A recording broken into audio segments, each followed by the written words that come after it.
Okay, so here's what we're talking about today. What I've read, what I'm reading. Let's get to it. I've got a lot to discuss. So I'm going to start by talking about everything I've read since my last update, which for you guys will probably only be a week ago. But this is probably about a week and a half or 2 weeks of reading, something like that. But I got through a lot. I'm going to start with two books that I don't even know if it's fair to say I DNF'd, but I'll just say I'm not going to continue reading. I gave them both a try. And so there are these two books right here. The first one is Fanny Hill by John Cleland, right? Cleland, yeah. And I'm not even going to show you the picture on the front, which just should have been a warning sign. So Fanny Hill, if I can find another cover that's not racy, I will put it up on the screen. It's an 18th century British lit book that was written by a politician at the time who was known to just sort of be that nice, quiet young man. I feel like it's always the person who decided to write a book, got it published, and people were scandalized by it. Well, I wanted to see what the scandal and fuss was about because 18th century British lit is typically kind of on the body side, and everybody thought it was kind of lewd. And I was like, well, is it really? Is this like moving into Victorian times and that kind of thing? No, no, it was straight up erotica, just so you know. So it didn't take me very long at all to figure out that was the direction the book was going in. And I was like, oh, okay, well, I figured it out, moving on. So I did not really actually read that book. Um, the next book that I just decided not to continue is The Wind Up Bird Chronicle. This was going to be my second attempt with Haruki Murakami.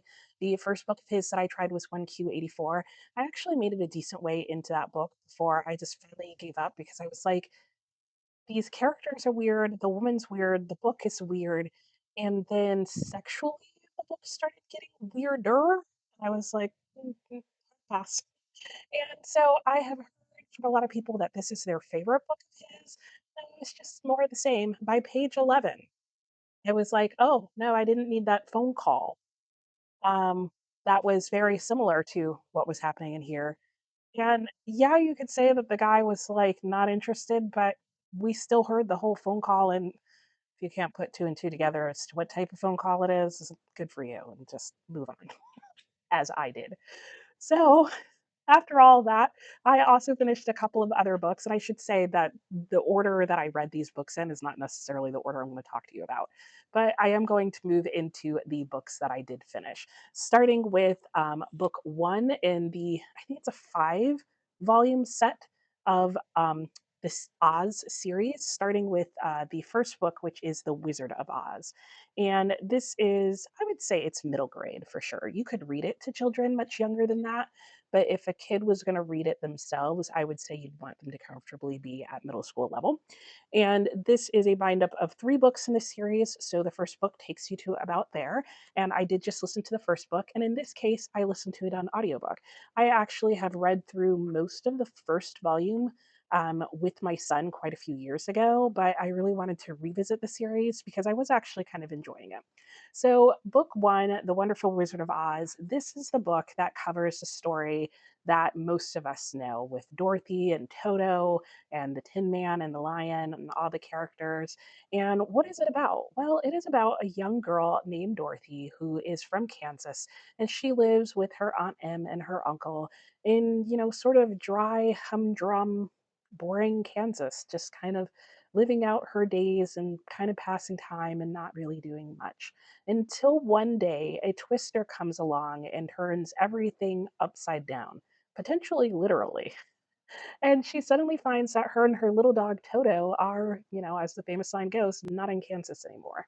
And she finds herself in this very strange, magical, colorful world. And her one goal, because this is basically a quest story, is to find her way back home to Kansas. And so she goes on a quest like adventure and meets friends along the way. This book covers a lot of wonderful topics, including just friendship, journeying together, and in a lot of ways, the pursuit of happiness. I would say that's actually one of the major themes going through at least the first book is this idea of a pursuit of happiness. And they make their way to the city of Oz, where they have been promised that everything that each of her friends needs can be found in Oz, who's the wizard. So, yeah, it's there's a lot of really interesting messaging surrounding the idea of happiness and where that can be found. And for me, that was definitely a high in the book. I thought there was a lot of subtle messaging throughout the book that I really enjoyed. I enjoyed the friendships, the characterizations of everyone is really good. And overall, this is just a really lighthearted and sort of fantastical journey to go on with some great characters. And the dialogue and the writing is really good. It's really accessible to a lot of different ages of children, but still enjoyable for adults to read as well. If there was any low in the book, I would say that it's probably just as an adult, you might get a little tired of the messaging. It is subtle enough that I think most kids would need it repeated as frequently as it is, since they're not going to be reading it looking for symbolism or anything like that. But as an adult, I think it can feel a little repetitive, but it is a middle grade book, so you've got to kind of give it some wiggle room for that. I did give The Wonderful Wizard of Oz 5 stars. I am looking forward to reading more of it, and in fact, I might pick the series back up in March for middle grade March and continue listening to the series on audiobook because that was also very enjoyable. I would recommend this story to anyone who likes to read middle grade or has a middle grade child that they could read to, or even a younger child that they might want to read to, or who could read this themselves. I also would recommend this book to anyone who likes a good, story, adventure story that's well paced and has lots of lively characters, and especially for anybody who's looking for a more lighthearted read with good pacing and a lot of different adventures to go on. It is almost episodic in nature in terms of she's going to different locations and different events are happening to them, but it's not so episodic that you feel like you need to keep putting it down. In fact, it is so well paced that you really just want to keep going from one situation to the next. And I would say, despite how popular and well known this story is, it's not exactly like the movies that are out there. So there's just enough surprises in here to keep it interesting, but it's familiar enough to keep you like just with a lot of good nostalgia vibes. The next book that I read is this very short book called The Brush by Eliana Hernandez-Pachon. And this is a series of connected poems, or really to me, it felt like just one poem told in multiple parts. And this recounts in verse the traumatic massacre of El Salado that happened in Colombia in February 2000. And this poem shares a couple of different perspectives. It is the perspective of two villagers, a husband and wife, as well as a perspective of the local authorities that became involved, and also the brush or the foliage that surrounds the area that the village was in. And you do get a little bit of the voice of the other villagers as well. This poem, short as it is, does cover a lot of different topics, including the historical event itself, the government's response, and the trauma of the villagers themselves. And interestingly enough, you even get a little bit of local ecology. In terms of highs, I really enjoyed this poem quite a bit. I don't tend to read a lot of poetry, so I wasn't sure how I was going to feel about this piece. There is not a lot to read. So I was actually happy about that because I didn't want to get bogged down in a very long lyrical poem. But I was drawn in immediately. The first section is from the husband, the male villager, and I was amazed by how quickly I was able to just connect with this character and understand their perspective. The amount of tension that is built at the very start of this is impressive, and I really appreciated the way the verse was formed. That said, probably a low for me is that at times I did find the narrative and the storyline a bit confusing. I think this is a book that could be a bit difficult to go into if you don't know the background of the event that's being discussed. And I didn't really find that there was anywhere in the book that it went very deeply into that. I kind of wish there was a little bit of an introduction. So, if you're not familiar with the El Salado massacre, I would recommend looking up that event just enough to be familiar with sort of what was going on before, during, and after. It it is a killing of a lot of people. So, just beware of how much content you're willing to expose yourself to. But I think even just a general Wikipedia search would be very helpful before reading this poem, just so that you contextually have a good feel for what's going on. That said, I did still rate this 4 stars, and I would recommend this to anyone who likes poetry and or would like to explore how poetry can tell different stories, narratives, historical events, and even explore trauma in verse. The next book that I read and finished is Carwin, or the Memoirs of Carwin the Biloquist, which is the second book in this bind up by Charles Brockden Brown. And oh, if I could get those hours of my life back, I would. Guys, this is a short novel. I would even it's really not even a novel. It's a novella. It is what, maybe 80 pages long. It's just this portion of the book. It is technically the prequel of Wieland, but I think was written afterwards, and that's why it comes second in this. And I gotta say, I almost wish I read the other book first, because having read the memoirs of Carwin the Biloquist, I don't know that I want to read anything else by this author. So let me tell you a little bit about this book before I start to rant. Carwin the Biloquist, or the Memoirs of Carwin the Biloquist, are sort of what they sound like. They are the memoirs of Carwin, and it is him telling his story of growing up as a young man in 1700s in Pennsylvania. He lives in a rural area on a farm with his father and brother. His brother is kind of playing the role of like the perfect son that is, well suited to their life and to taking over the farm from the father.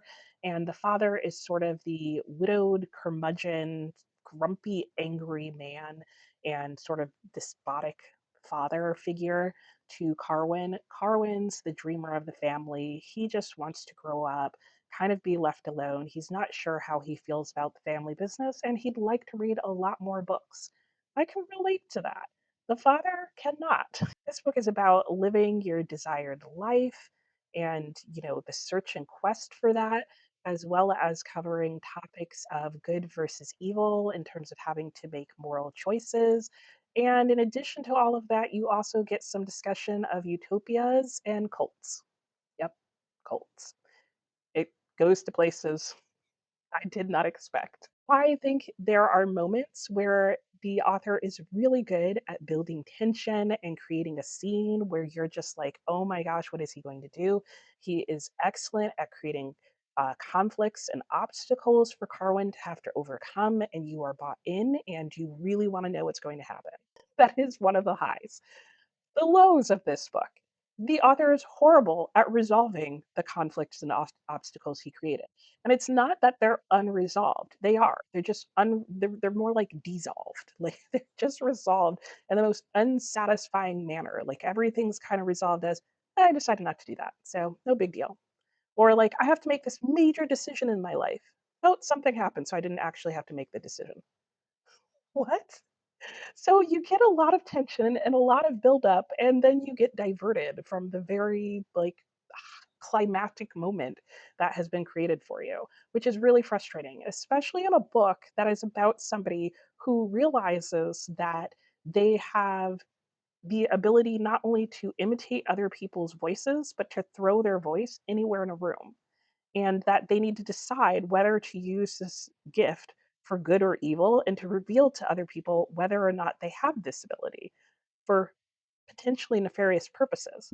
That all sounds really fascinating, but the way this book is written, it's not.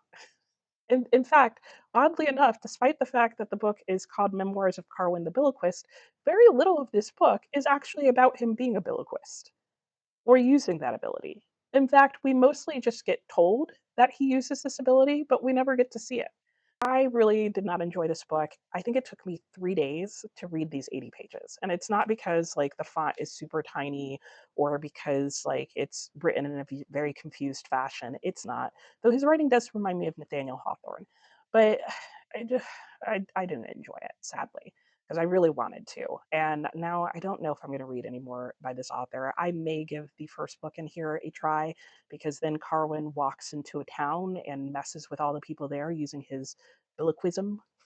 guess it would be referred to as. And I'm assuming that the difference between a ventriloquist and a biloquist is a ventriloquist throws his voice into the puppet, whereas a biloquist just throws his voice in the room and makes you think someone else is talking. I don't know because we never get to see it. I gave it a 2. And as far as who I would recommend it to, no one. Don't read it. It's kind of a waste of time. Maybe start with the other book if you want to try something. I don't know. I guess I could say this. If you like Nathaniel Hawthorne's writing, this is an early American writer. He was known as the father of the American novel, which that's probably not a good thing. This is not a good book to start with his. But if you like Nathaniel Hawthorne's writing and you like American lit, you may want to try something by this author. But right now, I couldn't tell you what. Moving on to my last book that I finished since my last checkup is Under the Greenwood Tree by Thomas Hardy. And this tells the story of a rural village in England, as does most of Thomas Hardy's books. And in this case, we are dealing with Dick Dewey, who is the local worker as well as choir musician member, and Fancy Day, the lovely honeybee keeper's daughter. And it shares the story of their very dramatic romance or attempts at romance, something along those lines. And this book covers the topics of love, gossip, temptation, and of course, a bit of class. Like, not as in like manners and having class, but like class issues. I would say a high of this book is that for Thomas Hardy, he does keep it pretty lighthearted. There's some good drama in here because it's Thomas Hardy and there's always drama in his books. And the romance is also pretty good and there's nice moments of tension in the relationship. You also get some of his characteristic twists and turns in things, and so that was enjoyable. The low for me, though, was probably the pacing. Again, for such a short book, it really dragged. Especially, I would say, like the first quarter to a third of the book, I really just didn't care what was happening. You do have an opening scene with villagers, very similar to Far from the Madding Crowd, if you've read that. You get a lot of talk from the local villagers and townspeople, if you will. And I know some people love that of Thomas Hardy. So if you really enjoy that, you'll probably enjoy this. If that drove you crazy in any of his books, you will go insane. And this book, I really feel like it was overdone, especially given how short it was. I would say there's just as much of the villagers in here as in Far from the Madding Crowd. And Far from the Madding Crowd is like 2 or 3 times as long as this. So there was that. And yeah, there was like love in here, but it happened so late that if I wasn't listening to the audiobook, I've got to be honest, I don't know if I would have finished this. But it was so short, I really wanted to finish it. That was kind of the theme this week. It was so short, I felt like I had to finish it. Do I regret that? Maybe because it took a long time for both of those. In the end, though, I did like Under the Greenwood Tree. It's definitely not my favorite Thomas Hardy, though. I did give it a 3-star rating, I think. And I would recommend it to people who are fans of Thomas Hardy, want to read more of his work, but maybe don't want to be super depressed. And again, people who really like the dialogue of the villagers in his books. That's probably who I think would really enjoy those books. The romance in there is good, but I think he has better romances in other books that are more interesting and you get more drawn into the entire book as opposed to just that aspect of it. And that's it. I made it through everything. Let me show you my currently reading stack. That was the other bit that I held up at the beginning. I have picked up Clarissa, so I am reading the February letters in Clarissa right now to the end of February. I am also currently reading The Promise by Damon Galga, and this is not turning out into the best reading month. It's okay so far. We'll see. I am listening to my song of the day each day in Year of Wonder. If I have another favorite of the week since my last post, I will put that up on the screen so you can see what that is. And yeah, I'm still working on about 30 pages a day in Don Quixote because I fell behind a few days. So now I've had to up the number of pages I read each day to finish it by the end of the month. But I am well on my way, and I'm pretty sure I should be done with it by the end of February. So I am happy about that, and I am still really enjoying it. Let me know how your week or weeks of reading have gone, what you're currently working on, and if you've had any short books that have sucked the life out of you. Talk to you next time. Bye.